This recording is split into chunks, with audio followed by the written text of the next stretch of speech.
talk about what you're doing for Whiskey Acres. Feel free to talk shit to me and make fun of me. Like, it won't hurt my feelings. Um, that shouldn't hurt my feelings. It might a little bit deep down inside, but we just bury that for a while.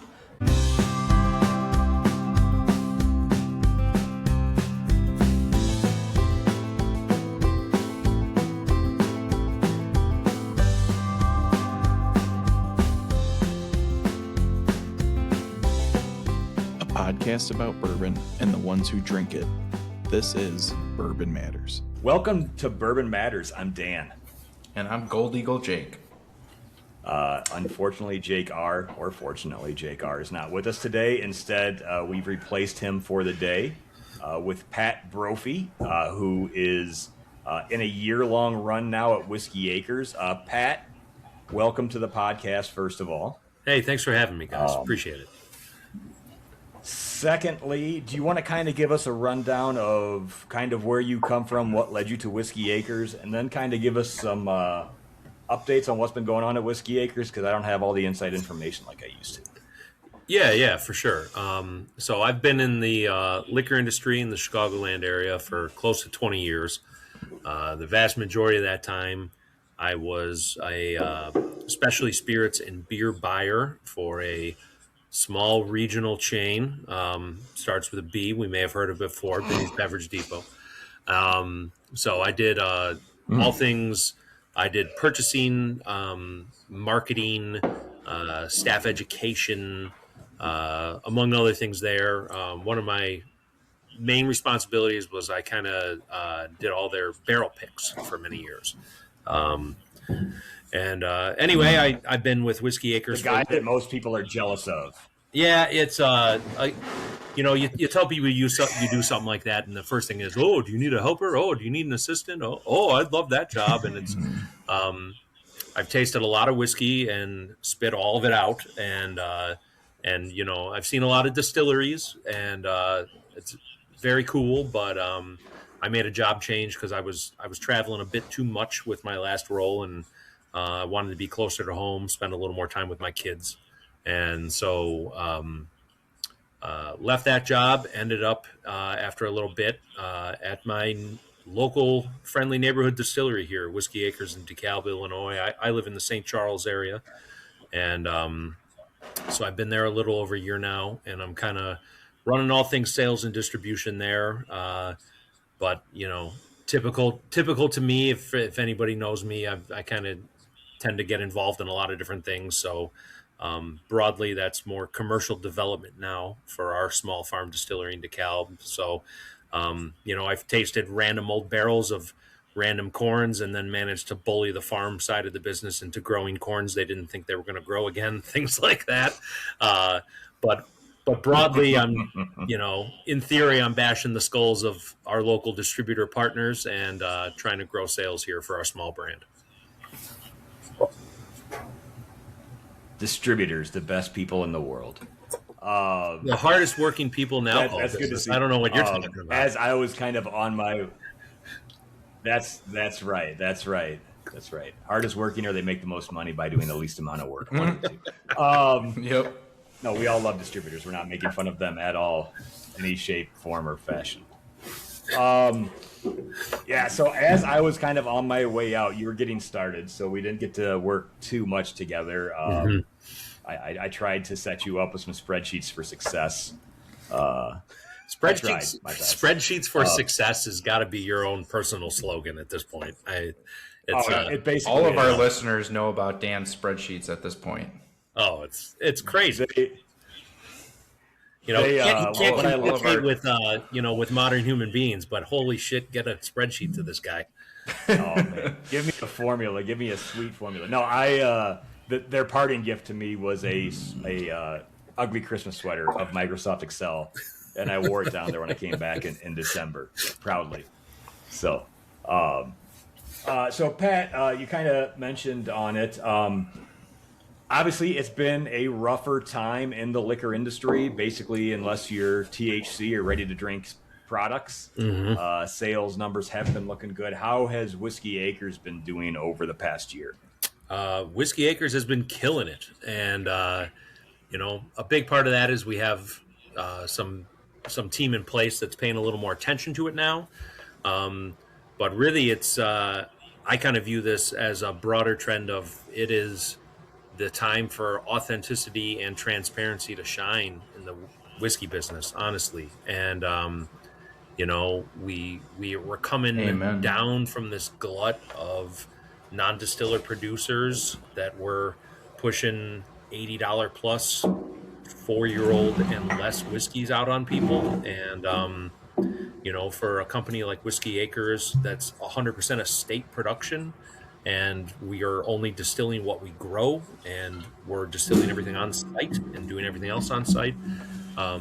This is a great time for a company like ours to be us, honestly. And it's people are everybody climbed Geek Mountain, so to speak, and exploring all these Tater brands and limited releases and stuff like that. But we're all coming collectively. The market's kind of coming down the other side of that mountain right now, and I think people are kind of returning to complexity and value and locality with a lot of things that they can, honestly. Nice. I know there's been some changes along the way here recently because I still have connections at the distillery somehow, and I was down there to get to see some more behind the scenes stuff over the holidays. Probably, I'm not sure if we've seen it in the stores yet, but there's been a couple different changes that I've noticed with the main label stuff. What's been going on there? Yeah. Very early on in my time at Whiskey Acres, I got some typically arrogant feedback from some bartenders about our straight products were 87 proof, and that was unacceptably low to no one could possibly make a cocktail with an 87 proof whiskey.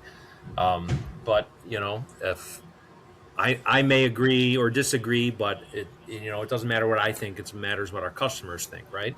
And so I took that feedback back to the distillery, and thankfully, due in a large part due to the magic of Dan's spreadsheets, I was able to make a mathematic case for we can raise our proof on our straight product from 87 to 90, and realistically maintain our margin and profitability. And so we did that. So Whiskey Acres Straight Bourbon and Straight Rye have increased about 6 months ago now to 90 proof. Rolled out some new labels, stuff that looks a little more, it pops a little more on the shelf, stands out a little more on a back bar. Another impetus for this, a real world example. I was sitting at about a year ago.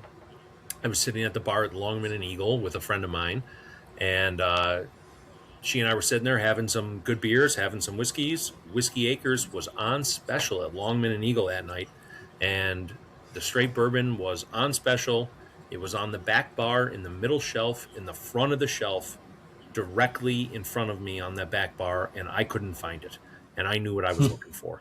And I kind of chalked that up to a big part is we had, we have a dark liquid in a bottle with nothing but black and white, large screen printed shield on the front.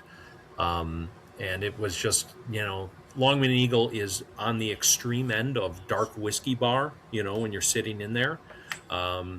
But it's hardly alone, right? A lot of serious bourbon bars tend to be dimly lit and have very crowded shelves on their back bars. And I wanted us to stand out a little more. It's you can find Whiskey Acres easily on the shelf at a well lit, clean store like Gold Eagle, but I need people to see it everywhere. Look at that face. Look at this guy.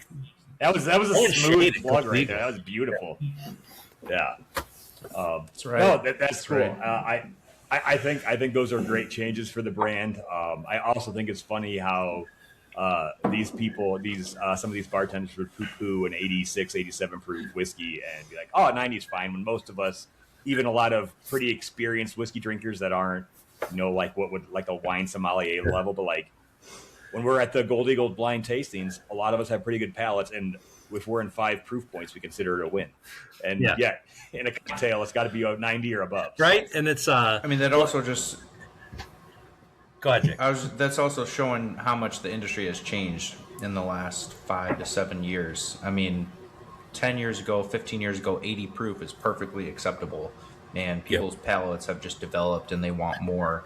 And I totally see that. Like you don't really see a bourbon under 90 proof these days. And you hardly ever see a bourbon in a cocktail that's under 90 proof, especially if we're talking like old fashioned Manhattan, like, higher end cocktails, not just like bourbon and Coke. Absolutely. Any of us, if we're making a cocktail at home, we're probably using a bottled in bond bourbon, right? And even when I'm at the distillery visitor center and I would be like, hey, you want to try like one of my favorite cocktails, the Gold Rush. And I dragged Whiskey Acres into the honey business this year just because I love a Gold Rush so much. But if I'm going to make an example of that cocktail for somebody, every time I'm going to use bottled in bond bourbon just because it's not going to get quite as watered down. There's something to be there. At the same time, it's the more facetious side of me says like, oh, well, 87 wasn't good enough. And I mean, 92 would obviously be ridiculous. So we're going to settle at 90. It reminds me of if you ever get a chance to visit the Springbank Distillery in Campbelltown, Scotland, they have speed limit signs all over their campus, 4 miles an hour, and exactly 4.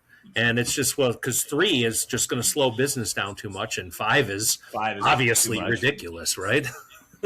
Yeah. Yeah, it's kind of how I bid on my fantasy football players in free agency. You always put some random weird crap in the words. Because if you end with a 5 or a 10, chances are somebody else who's higher on the free agent order is also going to do the same thing. You got to go $12, or $7, right? Yeah. Yep. Yeah. It makes way more sense. See, like I knew I was doing it for a reason. Now I know. So that's so good to hear that sales are on their way up. We had a very strong sales year. Down for a lot. That's very good. strong sales year.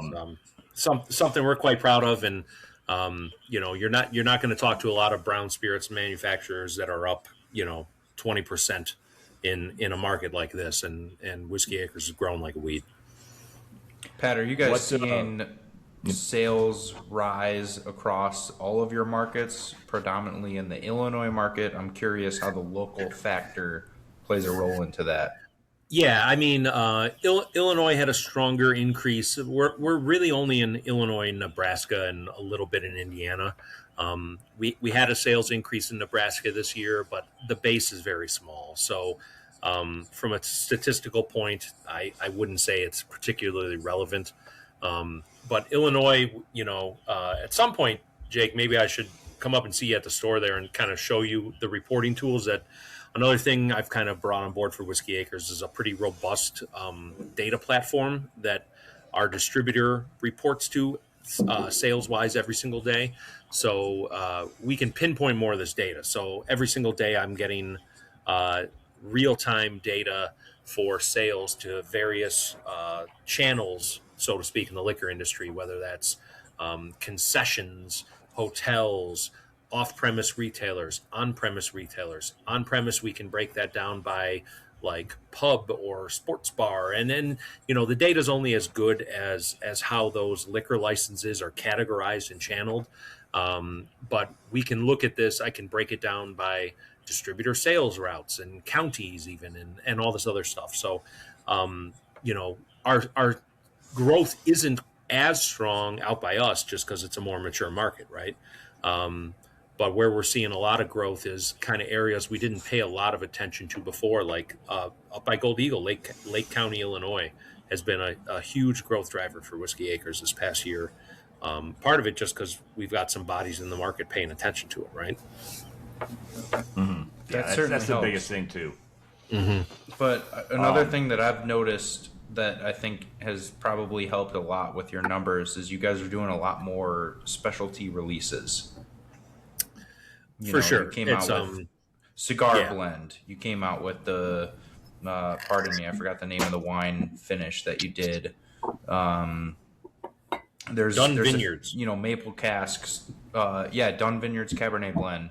I'm blanking on them, but I know we have like 4 or 5 different specialty Whiskey Acres products right now, and I think that's what people want.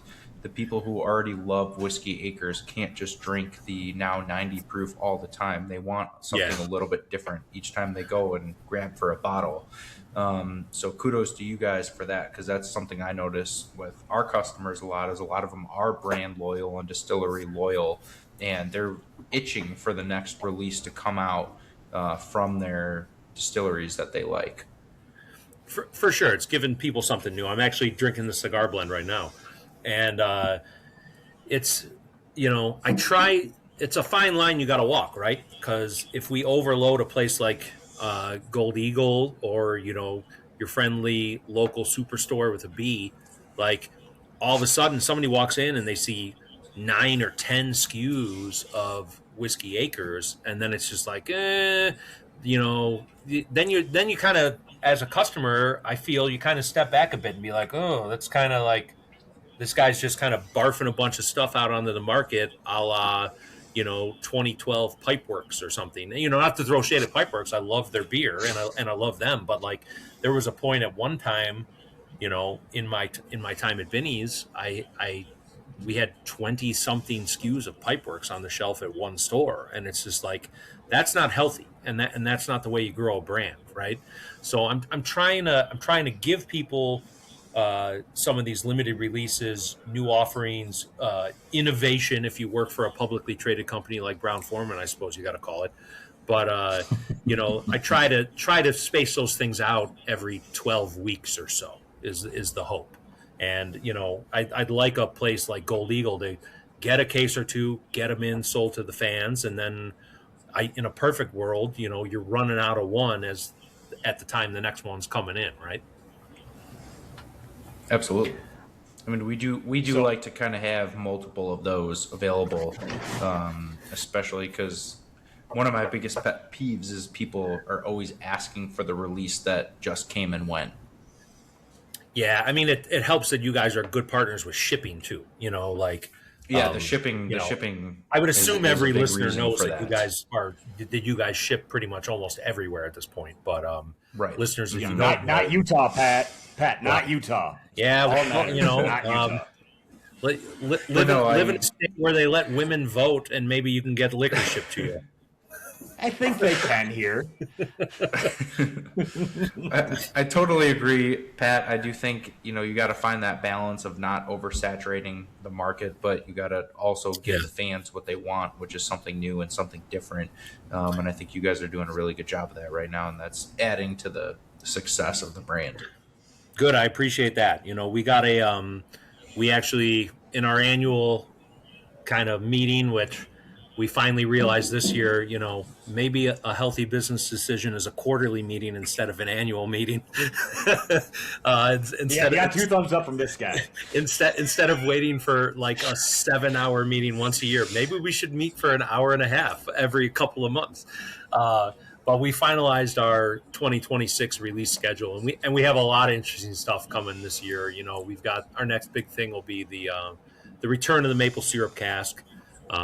Which has been a fan favorite from ours and is one of our few broadly commercially available cask strength releases at times. And then that's going to come in March. And then we've got, I don't know if I mentioned earlier, but Oaxacan green corn bourbon as a large scale release in May. And we've done a small release before in little 375s, very limited distribution. Largely out in the area by our distillery, but that's going to be a bigger commercial release. It'll be in 750s with the same kind of branding as Bloody Butcher and Blue Popcorn, things like that.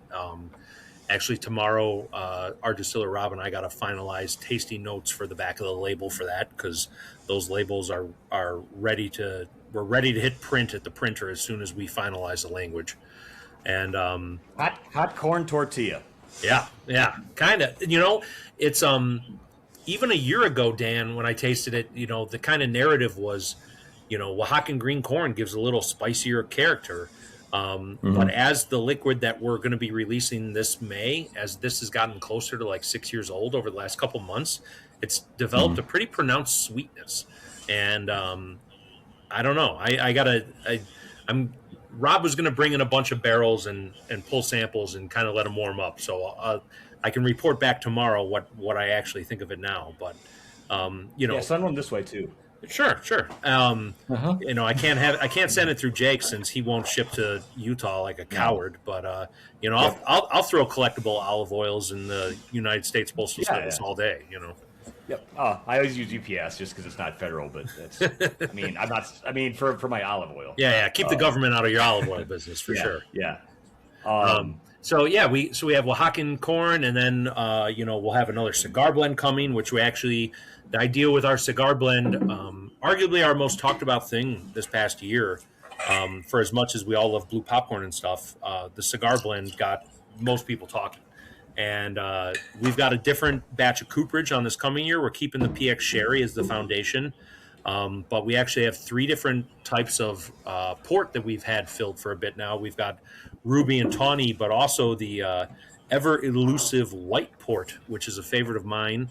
I've had a few barrels of white port finished bourbon from the Starlight Distillery down in southern Indiana before, and I've really enjoyed it. So we got a couple of those. We'll see how it develops. Of course, the barrels at the end of the day dictate what goes in the blend, right? We've got some various rum. We got some Madeira casks filled. I'd like to get Madeira involved just because I'm a Madeira stan as far as wine drinking goes. I think we should all be drinking more Madeira. It's what the founding fathers would have wanted. And, if we're not doing what the founding fathers would have wanted, why are you even in America at that point? Well, to be fair, we're not doing slavery anymore, which is a good thing. But other things, yes. Oh, okay. We didn't necessarily need to take it to there, but sure, yeah. I'm just a fan of Madeira. Dan and I we can get behind that. We've both been to Madeira, gorgeous island country, so we can 100% get behind that. Well, that's right. Matt, did you go to Madeira? Forgot Dan's been there. I've never been there. Okay, I thought you were. Rob said that you would be interested in going there sometime. Oh yeah, me and Jake very interested. Would love to go there. Love the wine. Adore the wine. But and that's another thing. I kind of dragged us a bit more into the finishing cask game.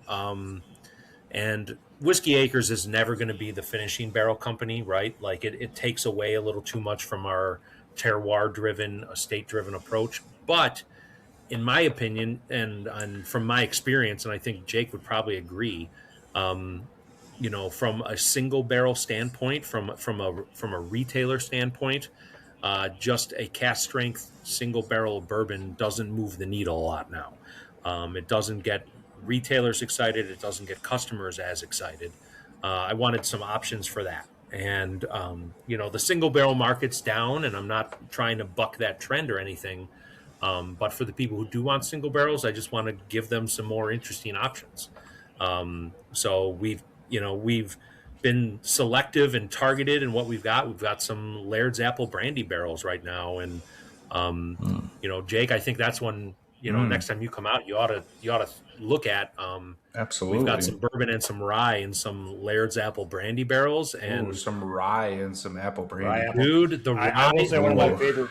The rye in the Laird's barrel I have right now has been in there for about a year now. And I was kind of parading it around to a few accounts in Rockford this fall. And Rob was telling me I don't know. I kind of want to submit that one to competition. And he really loved it. But it's well, okay, if you're not going to buy the whole barrel, Rob, tell him Gold Eagle is interested. Yeah.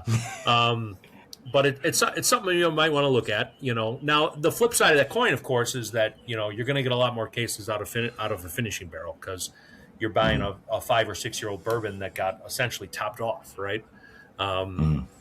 So something to consider with that. But we've got a lot of cool options. Actually, this month should be landing by the end of this month from one of our barrel brokers. I'm going to have a Riva Salt barrel.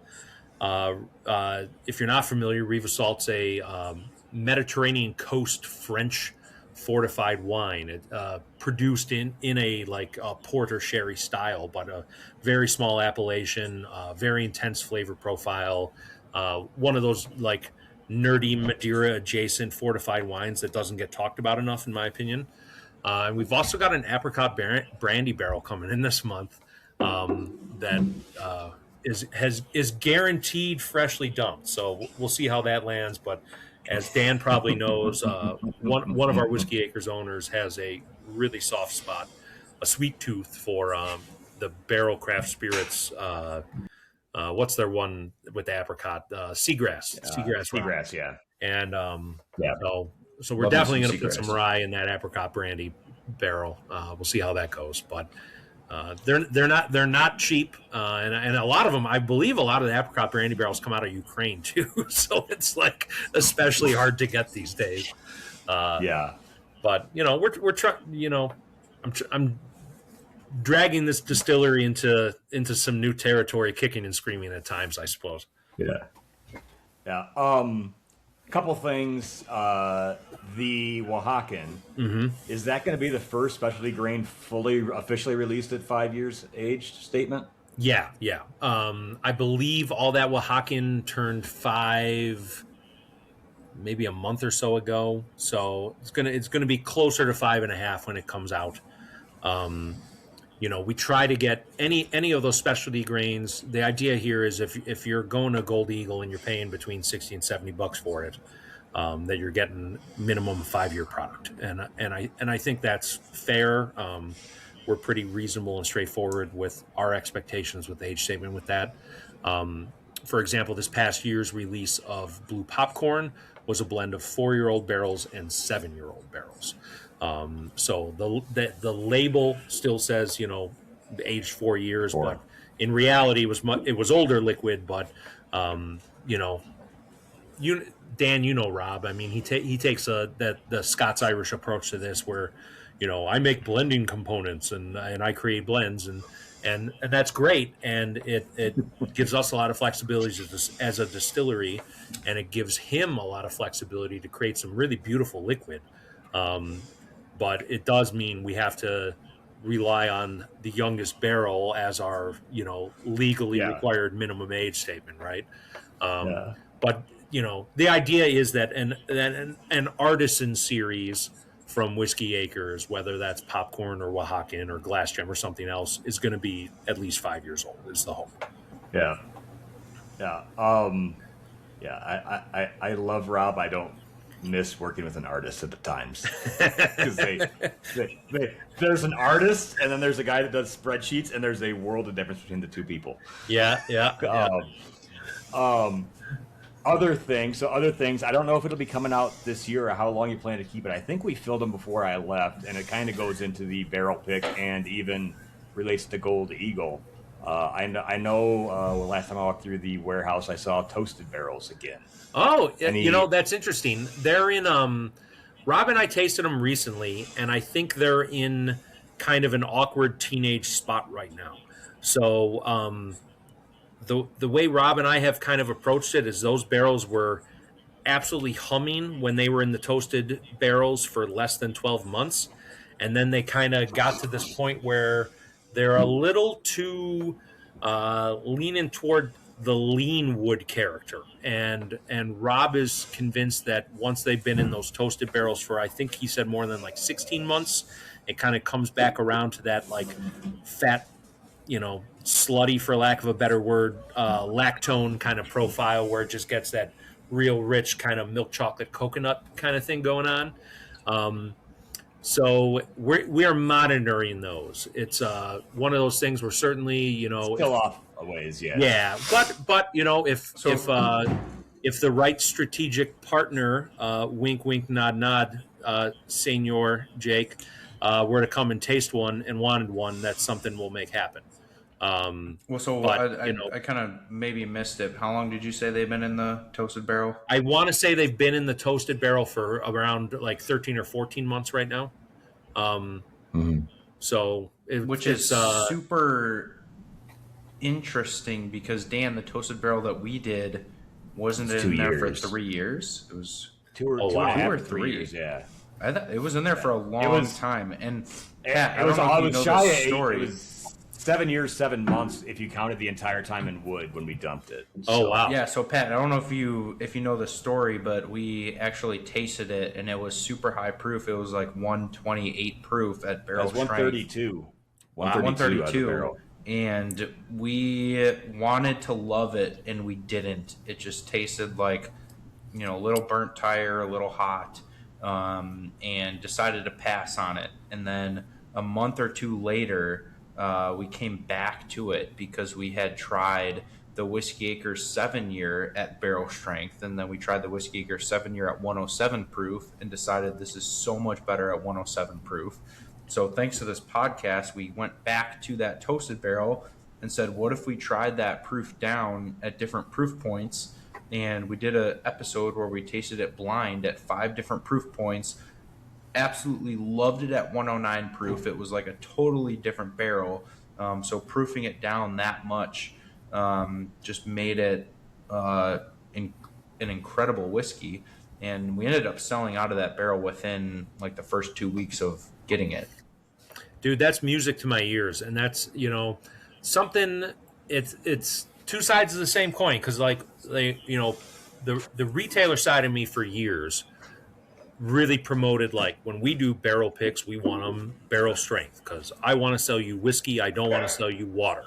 And there's a certain false nobility to that. Sure, you get to sell it at a little higher price point, but you can let people kind of control their own destiny with the proof of the whiskey. But the other side is, like you alluded to, there's a lot of whiskey out there that tastes a hell of a lot better with a little bit of water in it. And, are we putting our best foot forward as a brand with a cask strength version of that barrel, whether it's toasted barrel or cigar blend or something? I mentioned I'm drinking our cigar blend from last year. This is at 105 proof, and it's at 105 proof because we tasted it at 100, 102, 103, 105, 107, 110, 112, 115, and we all thought collectively the best flavor, the best aroma, the best body, the best drinking experience for this was 105. But again, the kind of the retailer side of me is like, well, I'd rather, like, why can't we let customers make that decision for themselves? But at some point, if I don't put it at what we feel is the best proof, how many people are going to experience it at not its best, right? And sure, I could put this cigar blend out at 120, but if 80% of the people that try it don't water it down and say, like, yeah, it's fine, not great.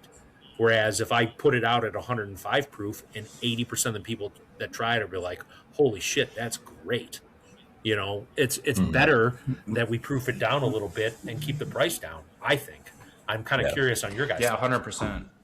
No, I mean, that's a tough call to make because we talked about it early in this episode. The way this industry is going is people want more proof, and most of the time more proof equals more flavor, but not all of the time. So you have to be very careful with what you're putting the final bottling proof at. And you nailed it when you said you'd rather have 80% of. Here's the thing.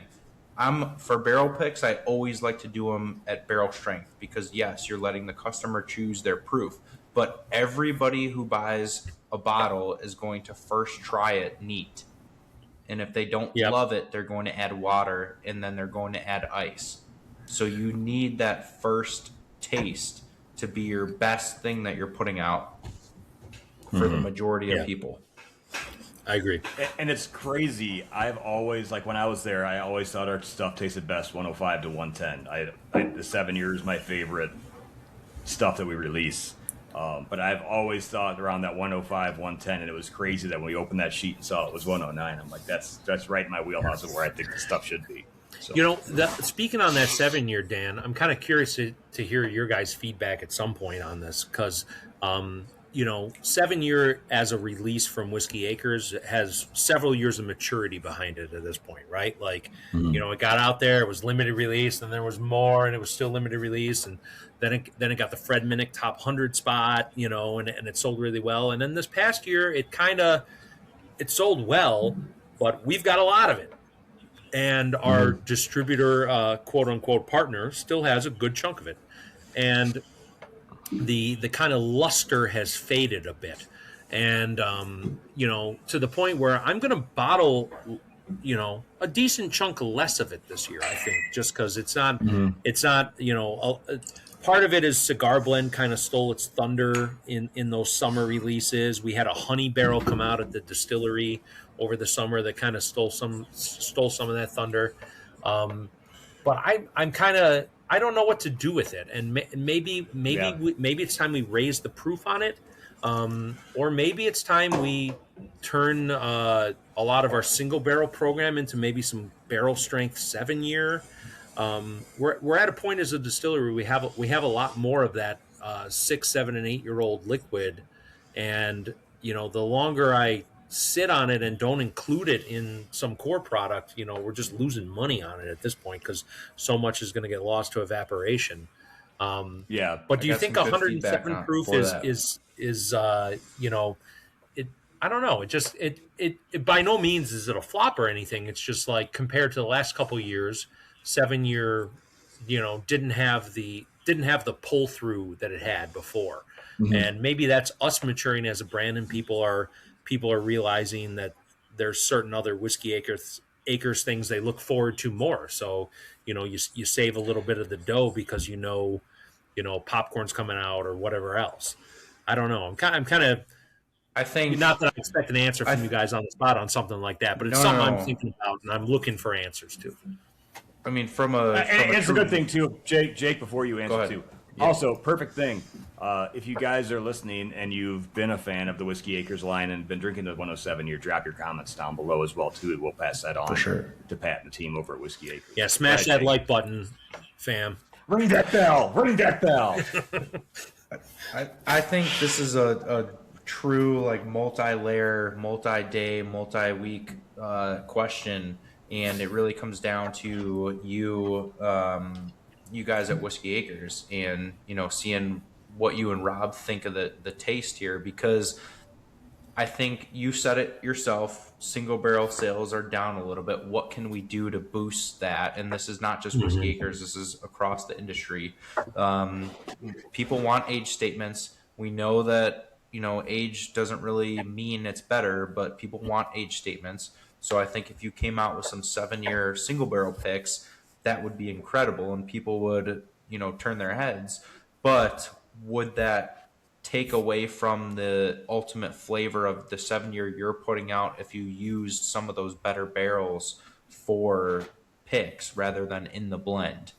And we know it doesn't always translate. Just because they're really good single barrels doesn't mean they're going to be good blending components. And It's you true. said it, Rob knows that better than anyone else. So can you put aside some of those really, really good 7 years and still create a really good blend out of the 7-year product?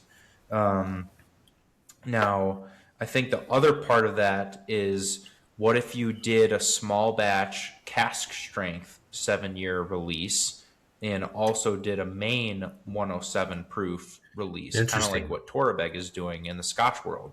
Like, they drop a new Scotch, and then 2 months later they come out with a cask strength small batch that's super limited. So the people who really love the brand and love the 7-year are going to go after and chase that small batch. That's cask strength blend. also very similar to what Ardbeg does with their Ardbeg day releases Yes. every year, where they have they have a broad market release at 46 or 52%, and then they have the committee release of the same thing at true cask strength. That's an interesting Right. option, honestly. So I think It's, I think that's going to come down to like tasting and blending and like coming up with some micro batches to really decide, is this feasible for our business, and is this also going to taste good and get people more interested in our brand? That's a really good idea, Jake, and I'm going to bring that back to Rob tomorrow. It's Dan knows one Just of the remember, guys we get first pick on single barrels if you go that route. Absolutely. I will. I'm committing to that on a recorded record right now. Dan knows. One of the guys I work for is a big fan of. We can water things down and make a lot more money and make a lot more people happy with the flavor of the whiskey, and there's something to be said for that. So it's like one of those battles Rob and I kind of pick and choose, where we're happy, we're really happy with the flavor profile of Blue Popcorn and Oaxacan and Bloody Butcher and stuff at 97 proof. But certain releases we're just like, we're going to take a stand and we're going to essentially just say, piss off, we're taking a bit of a hit here, and this needs to be higher proof. One of the ones I'm kind of curious to get your take on at some point, Jake. Hey, hang on, sorry. I'm so sorry. I'm allergic to Dan's bullshit. It's a good sensor. That's a good sensor. One of our You're doing a good job replacing Jake.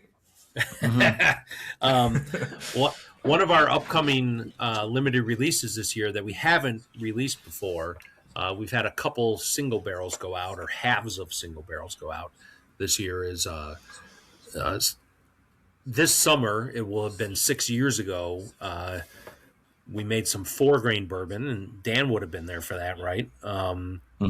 Where it was 70 corn, 10 wheat, rye, barley.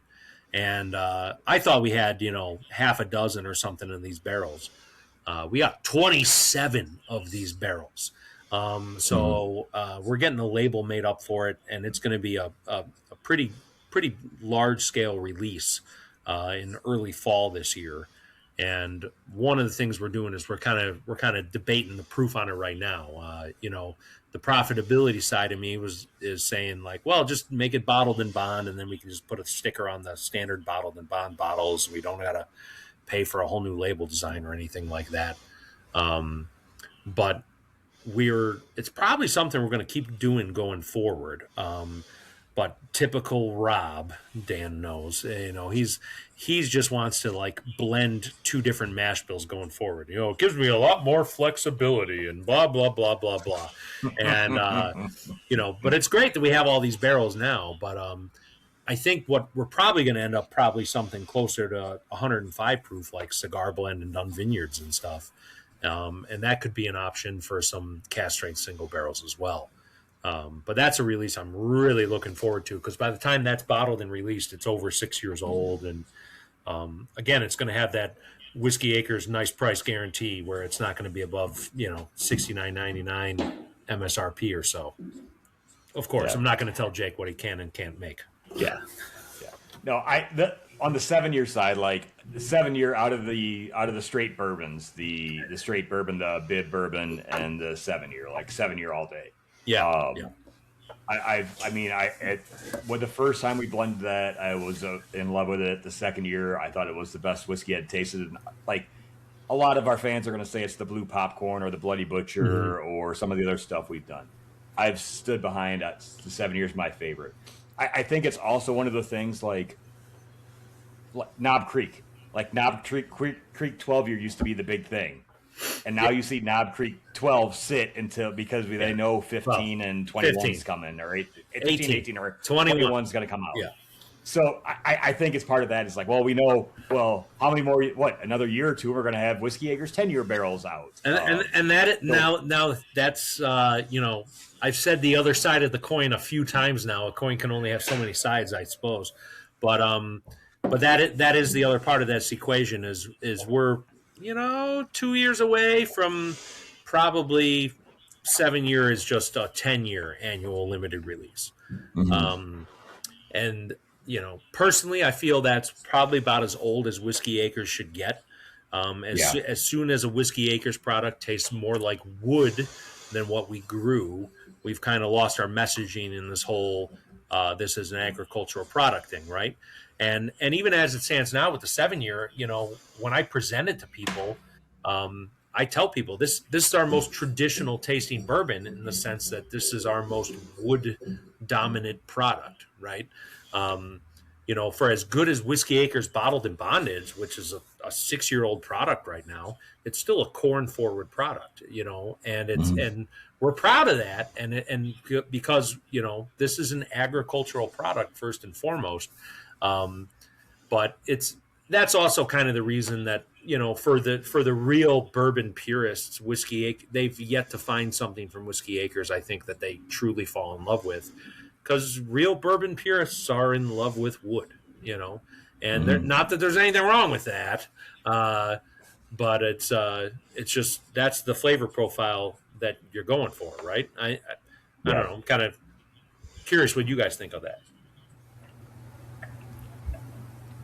No, I've always been behind the. I like if I'm having whiskey acres, like I want to have a touch of corn in it because I mean, we've or whiskey acres has done 3-packs in the past with different types of 375 milliliters in holiday packaging. It's only a matter of time till there's enough available where there's 3-packs of straight bourbon, blue popcorn, Yep. and Oaxacan green, all in a little 3-pack, so you can taste the exact difference. I think you still need to have that. I do too. I totally agree with that. I think though, on terms of like the bourbon purists and cracking that nut of, like when like Pat, you've done tons of sampling. Like even the one time or one of the times I was at Gold Eagle, people were telling me I only drink Kentucky bourbon or I only drink bourbon that's over 7 years old. Like they have this preconceived notion, but I think the 7-year falls. Like some of those people I got to try 7-year and they're like, you know what? I'm not buying one, but that's impressive. Yeah. I think this is going to be. I think the 7 years one that stands up most with Kentucky bourbon. What people think I of think the when they 7-year tied Booker's in one of our blind tastings.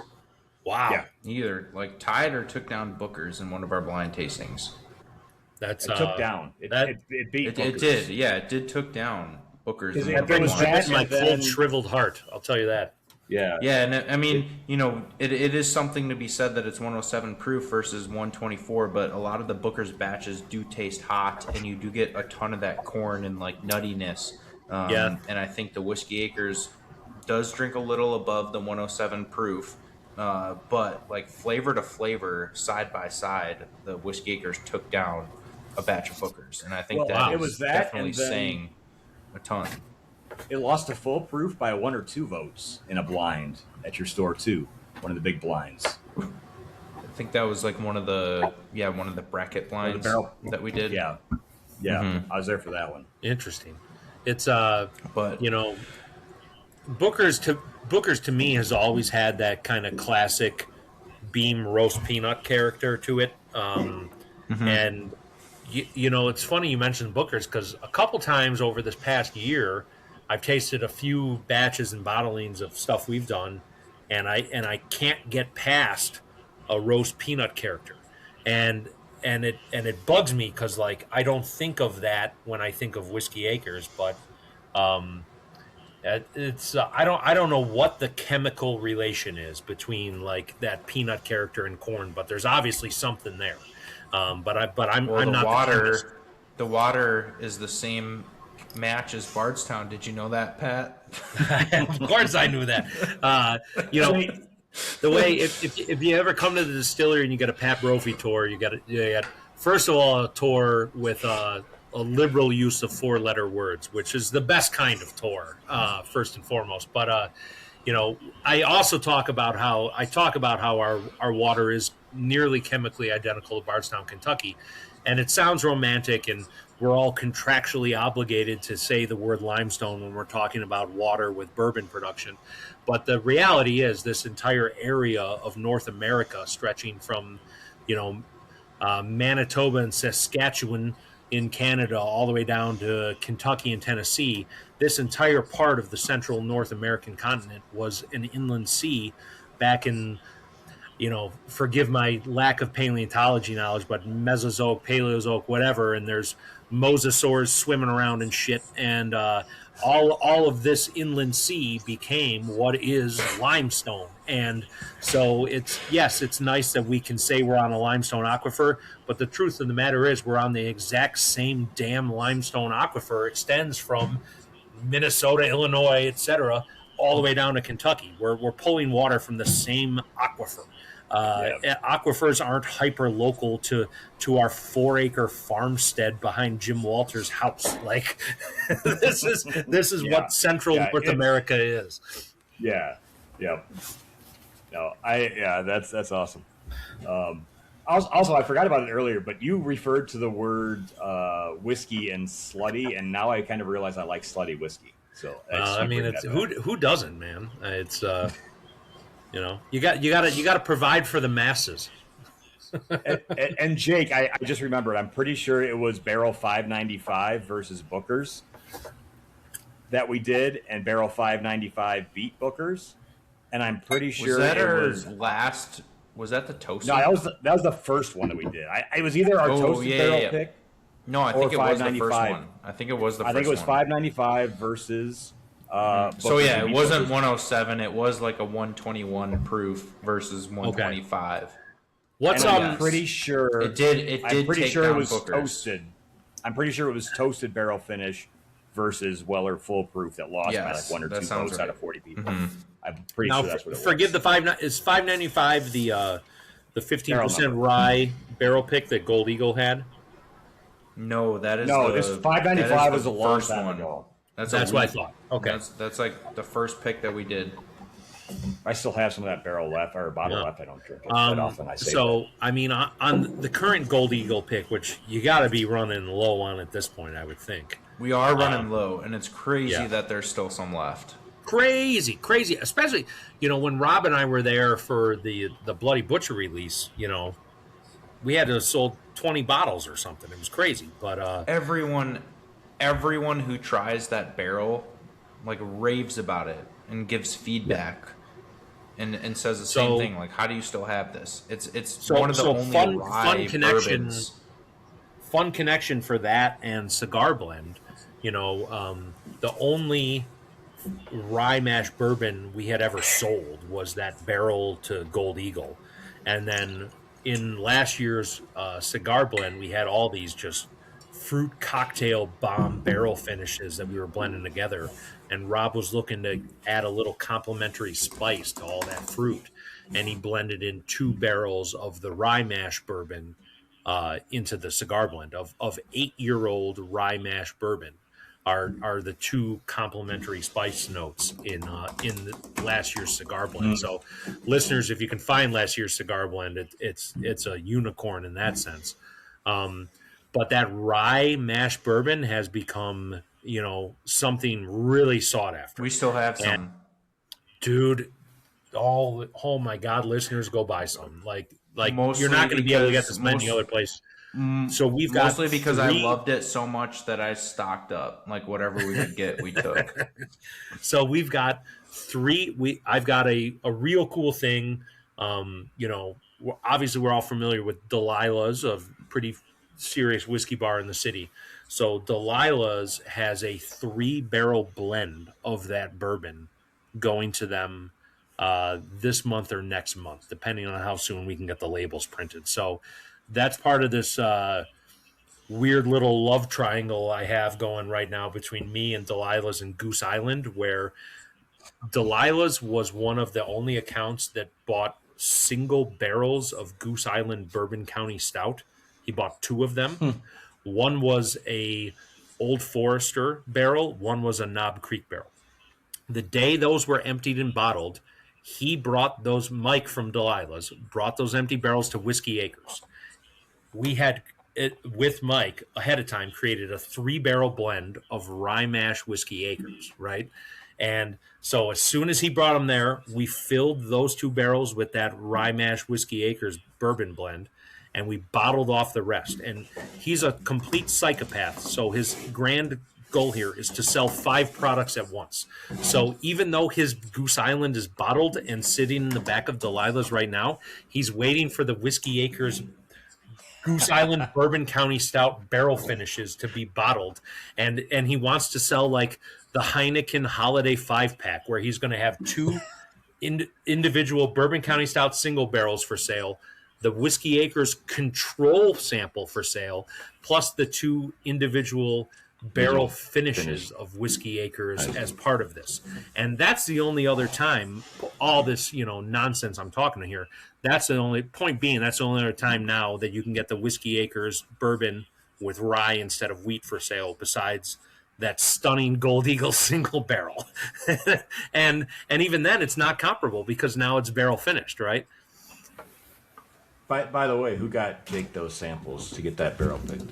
All right, I owe you a $2 Portillo's gift card. Sorry, you didn't just get them. You were like, I need you to take this barrel. It's one of the best things I've ever tasted at Whiskey Acres. And I was like, all right, let me taste it. I was like, okay, you're right. I soft sold it that whiskey tasting. I just gave you a sample. You're like, this is really good. Then I told you what it was. Well, we also did. Yeah, we Dan, also did the super blind, and that was everybody's favorite.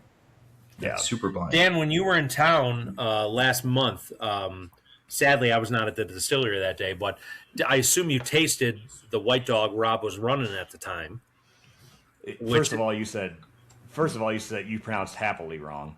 But you were not there. Second, I walked in and he's barreling. And I go, what are you barreling? He's like, oh, hey, and just put a Glencairn under and gave it to me. And I looked at him, I go, is this a rye mash bill for the bourbon?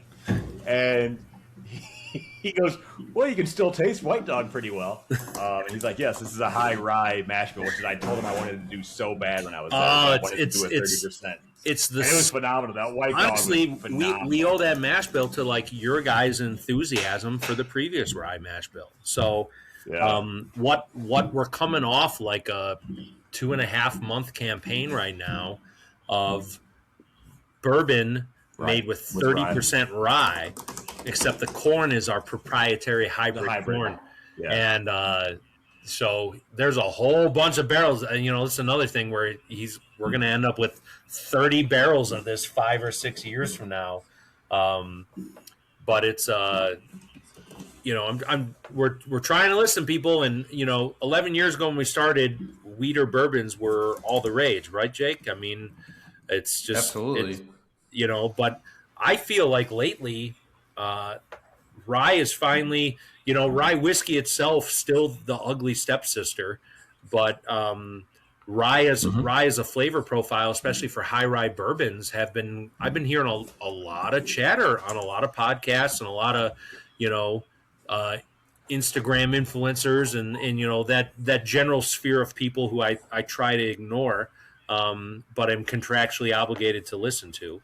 The high rye bourbon thing is here to stay, and we grow some pretty excellent rye and obviously some great corn. So it's I think we're going to do a lot more of this going forward. Yeah, I'm glad you mentioned the podcast thing, because it is the only reason why it hasn't taken off more is the education. People don't understand. It's amazing how many times I talk to somebody in our bourbon aisle and they don't understand that rye bourbon is a bourbon and is what most bourbon is. You know? Like they're asking for a certain brand and I'm like, "Oh, they're high rye bourbon." They're like, "No, I don't like rye. I want their bourbon." I'm like, "No, that is their bourbon. They call it the high rye bourbon."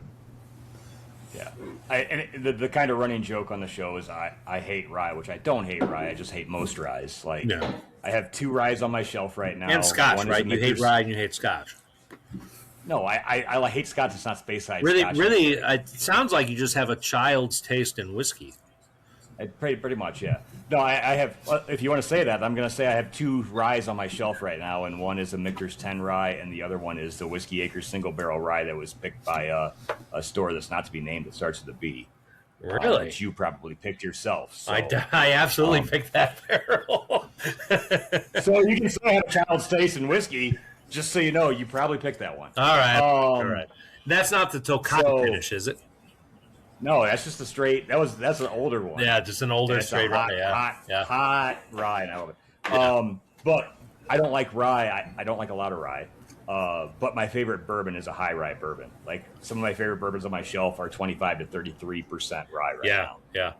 And it has always been that way. So So the mash bill we've been running is 30% rye, which is it's more expensive because poor Rob has to just beat the shit out of it with enzyme, but it's making some pretty excellent White Dog, man. So I'm really curious to see where it lands in another 4 or 5 years.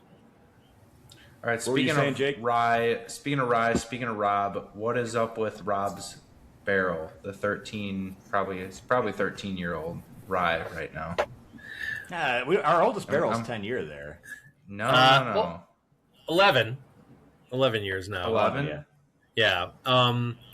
Rob had a couple old barrels of rye that he was like, that was essentially his justification for like holding on to some rye and where I'm gonna make an 8 or 9 year old rye, and he and I were with an account.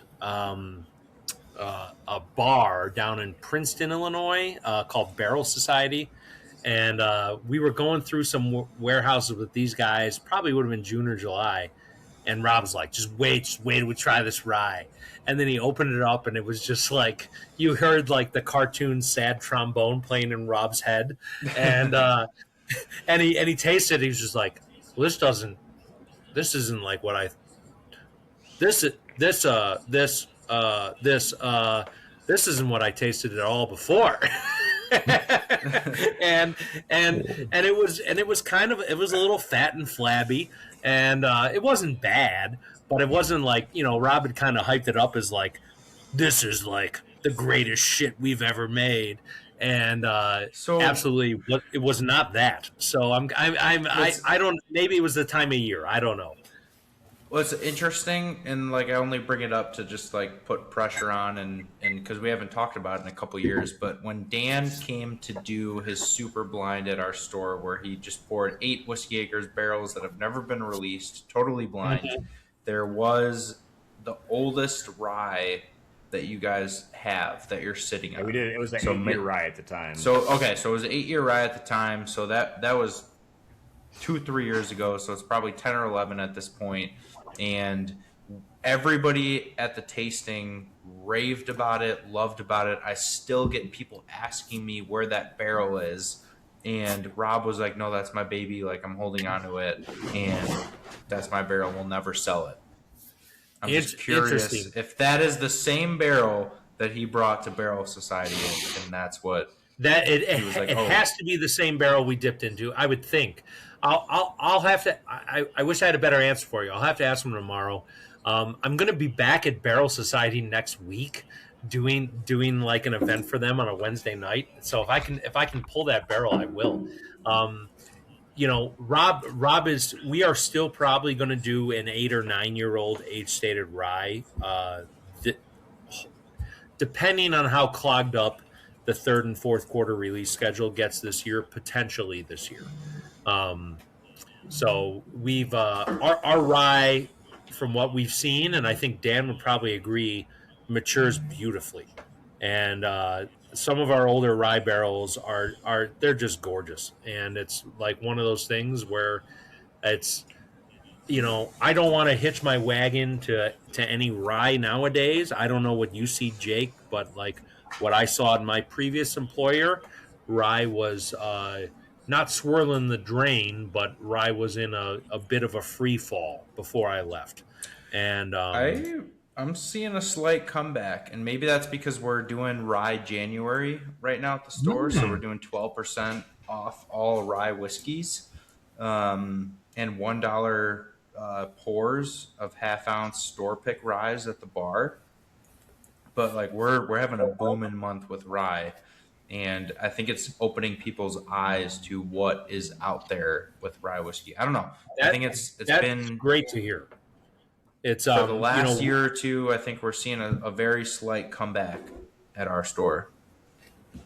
That's awesome. It's we at Whiskey Acres for 2025 had a banner year with rye. Like both of our ryes were like way up, and not often nothing based. Like it's not like we just introduced these ryes a year or two before, but just I go to some big box stores that don't have might not have the same patience with SKUs the way you do, and I see a lot of closeout racks and shelving and displays with a lot of rye. I see a lot of rye getting closed out, a lot of American single malt getting closed out.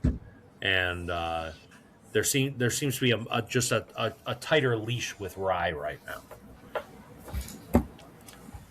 Patience, Pat. I think we got a good word. Yeah. Pat. First of all, I texted you the barrel number because I know you're not going to believe this. I have a spreadsheet with the barrel number on it, and all that information that we did. Shocker. Secondly, we're getting here at an hour. I got one final question for you, and it's actually a question we've received from a lot of viewers and listeners. Mm-hmm. why did your tasting suck so much compared to my super blind tasting that I had at Gold Eagle? Oh, wow. I mean, it depends. I guess it depends how you measure success, because my tasting sold a lot more bottles. So if we're going to say, you know, apparently I just care more about creating revenue for our guy Jake than you do. Mine Okay. wasn't as much as a personal vanity Damn, project that's as much that's as it a was response, Dan. a profit driver for my retail partner, Dan. Okay. All right. You want to keep going, or are you done? I'll let you finish I'm done. before I give my rebuttal. Okay. All right. I just want to make sure you're done before I give my rebuttal. So first of all, the first time I did a tasting there, an official tasting, we sold 60 bottles, driving profit for the retailer. That's a lot of bottles. Secondly, the top secret blind tasting was to get individual feedback, which I still have all that information, and we have at the distillery to help shape the future so that we can sell more bottles in the future. So I did a short-term and a long-term play that were both better than your shitty presentation. So let me That's what the follow question up. was. Let me follow up. Both of those tastings, I think, were some of the more successful tastings that we've ever done. And I think that just speaks to what Whiskey Acres is doing in their care for the corn, their care for the distilling process, and their care for, hey, we're making everything. Our pride is what we're making and putting into bottles, and we're not going to put out a crappy product. And it just shows that people, they love experimental things. They love getting behind brands and trying to shape their future. And they also care about a good quality product. And you guys both hit that nail on the head 100%. The second part of that is going, I kind of forgot where I was going with that, but going forward, something about how I was more handsome and sold more than Dan, I think. No, I think just like No, you can take the more handsome. I don't care about that. Like, those I know are I'm low. two totally opposite approaches for doing a tasting, and people appreciate both sides of that. And I think you can't really measure who is more successful, because one side of it, Dan's tasting, people are like, this is the coolest thing I've ever been a part of to try and shape where a distillery is going to go. And then Pat's side of the tasting is like, oh yeah, we can buy all this stuff and it's available right now. And I really enjoyed it, so I'm going to go buy it. So I think where I was going with that is you guys both dominated your tastings, dominated your presentations, and the liquid tasted great to back up the presentations. So there's really no loser in that tasting. I appreciate that. What a political answer that was. First, I was going to say, Pat, do you feel like you just kissed your cousin right now? Because that's kind of what it feels like. Something. Pat, welcome. Something I think we might want to do, Jake, is something that Rob and I have done on a very small scale before with a brewery locally here. Maybe what doesn't get talked about enough is that Whiskey Acres straight and bonded products are actually blends of at least 3 different fermentations that are fermented, distilled, aged individually with different yeasts we use, and then occasionally also a fourth ferment that's a lactic bacteria co-ferment. And our yeast supplier has bioengineered, and I know that can be a dirty term, if you live in, some California. random hippie area, California. But it's they have bioengineered a lactic acid producing bacteria to mimic the effects of traditional sour mashing. And so we co-pitch that with our yeast, and early on in the fermentation, that lactic bacteria creates this creamy mouthfeel texture kind of character in the whiskey, and then it's engineered to die at around 5.5 or 6%, and the yeast takes over, kills off the bacteria. We don't have to worry about contamination between batches, anything like that. And Rob ferments, distills, and ages these things separately. And again, typical Rob treats them as blending components. But something we could do at your store sometime is bring whiskeys of a similar age that are fermented with all these different yeast and yeast Super or yeast cool. and bacteria protocol, and we could taste like kind of blending components. And if we get we can buy some cheap graduated cylinders on Amazon, and then we can have people kind of blend their own version of Whiskey Acres straight or bottled in bond with something like that. Could be pretty fun. Which I know Dan is thinking like, well, yeah, that's kind of what I did, but we also didn't bust out. We didn't blend. But, I'll give him that. I'll give him credit. I think we didn't blend. I think That's part of this is we don't have to include Dan. This is what the consumer wants. This is kind of what we're looking for as a store. Like, how do we push the boundaries on the events and get to the next level?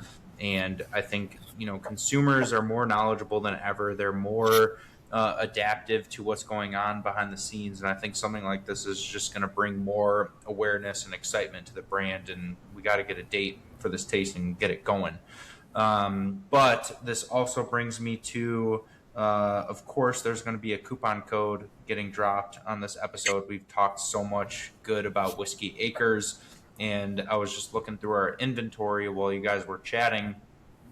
We have like 4 or 5 different specialty Whiskey Acres items, including our barrel pick, and they're all, except the barrel pick has like 30 bottles left. The specialty items have 8 or 9 bottles left on each. So I'm just going to give a coupon code for 10% off any of these specialty or barrel pick bottles. So Man, what a generous guy. Get after it, listeners. BM Pat is going to get you 10% off any of the Whiskey Acres specialty or barrel pick bottles. You heard it here first. Bowel movement, Pat. As Dan melts into his chair, Bourbon Matters Pat gets the coupon You code could tonight. have given a better code, which would have got the same point across and sold really well, which would just have been BM Dick to rival our BM Cock, and that would have been the I same. thought you were going BM Dan, but you're not part of that team anymore. No, I'm calling Pat a dick. You know when we were at a Pizza Hut in like the mid '90s, and you had to wait for a table, book it. And you're playing Ninja Turtles, and maybe you get a high score, and you have to enter a name, and the guy near the top of the high score was Cock or Butt with 1 T or something. That was absolutely Dan. That was Dan on every arcade 100%. machine ever. I wish I was that good at arcade games to have my name towards the top. Pat, we want to thank you for your time tonight. We always let you plug, but we've plugged Whiskey Acres a lot. Go ahead, get your plugs in there. Guys, I appreciate it. I don't want to turn your podcast into a commercial. I appreciate it. No, it's a plug. It's a plug. This is your time now. Plug it. Mm-hmm. I appreciate talking to both of y'all. If you haven't been to our distillery and you're local in Illinois, come out and check us out. We're open on Friday night, Saturday, and Sunday. To put it in perspective, we had over 30,000 visitors in calendar year 2025. I listened to your guys' trends and downturns and the Beam closing episode, for example. Jim Beam's Claremont Distillery, they listed 125,000 visitors last year. So for Whiskey Acres to do a quarter of the visitors that Jim Beam does, that's pretty crazy. And frankly, it speaks to me of the quality of what we're doing and the quality of our visitor experience. And this thing at Whiskey Acres is reaching a critical mass right now, man. We're a lot of interested parties are getting a lot of activation turn on with Whiskey Acres. Like, I sold Whiskey Acres into the Publican this week and things like that. And it's just like word is out that Whiskey Acres is doing some of the most interesting shit in the bourbon business. What's the award you guys just won that's behind the paywall that I didn't want to pay to read? Oh, that was the state's best distillery for ACSA or something. Typical award stuff. But I'm to the point where I'm actually gonna submit a bunch of whiskeys to Whiskey Advocate this year for review, because I'm confident in what we're doing, and we provide a good visitor experience, but realistically, I'd rather you buy bottles from Jake than me. Come out to us to see a farm and taste some cocktails, but buy your bottles from Jake, and he ships them all over the damn country at this point, right? How many states you shipping to? Yeah, now, Jake? 40 states we're shipping to. So It's incredible. if you want to order, thank you, Pat. Appreciate it. goldeaglewine.com. Follow us on Instagram at Gold Eagle Wine. Follow us on Facebook at Gold Eagle Spirits. Download our app on the Apple App Store, Google Play Store.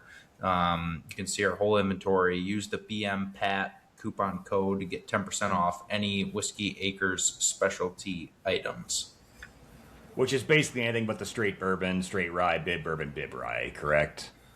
Correct. Or- yeah. I mean, they're Okay. going to be interchanging, but going forward, I mean, this coupon code is not going to expire. So, like new releases that come out, if you listen to this episode and remember it, you can use that coupon code going forward for future specialty Whiskey Acres releases. Oh, very generous. It pays to listen. It pays to listen to this podcast. Yeah. You listen for free and you make money. It's kind of like the Logan Paul scheme that got turned in by the SEC. Well, after 30 minutes of bullshit with my internet, I'm glad we were able to record this podcast. All right. Yeah, no, It was we worth appreciate it. it, Pat. If you want to hear any of our previous episodes or hear the episode we did after the greatest tasting at Whiskey Acres of all time, which was done by me, you can do that on any of your listening platforms. Bourbon Matters. You can find us on YouTube at Bourbon Matters. You can find us on Instagram at Bourbon Matters as well. Pat, thanks again for your time. It was good to talk shop again. I miss talking shop. I miss everybody at Whiskey Acres. It was good to be back for a day. I didn't get to see everybody I wanted. I might throw you in that category. Yeah, I mean, But no, it's fun. If you guys are in the area, local in the Midwest, got to check them out. They're fun. Like, and the fact that you guys are doing a quarter what the Clearmont facility did when you're not on the Bourbon Trail and That's you're in crazy. Central Illinois, that has nothing else to do but drive by cornfields. Is pretty awesome. billboards So are crazy. illegal in DeKalb County, Illinois, and we do that many visitors. If I could put a billboard on I-88, game over. Like, come on. And what's crazy is how many people when we do tastings that are in like Naperville and Aurora that still haven't heard of us and we're 40 minutes away. Is what's Dude, it's always blew my mind. wild. It's wild how many people 30 minutes from our distillery have never heard of our distillery. It's wild. So make it out there, buy some product. We love you guys. Thanks so much for listening and cheers. Appreciate you guys. Cheers.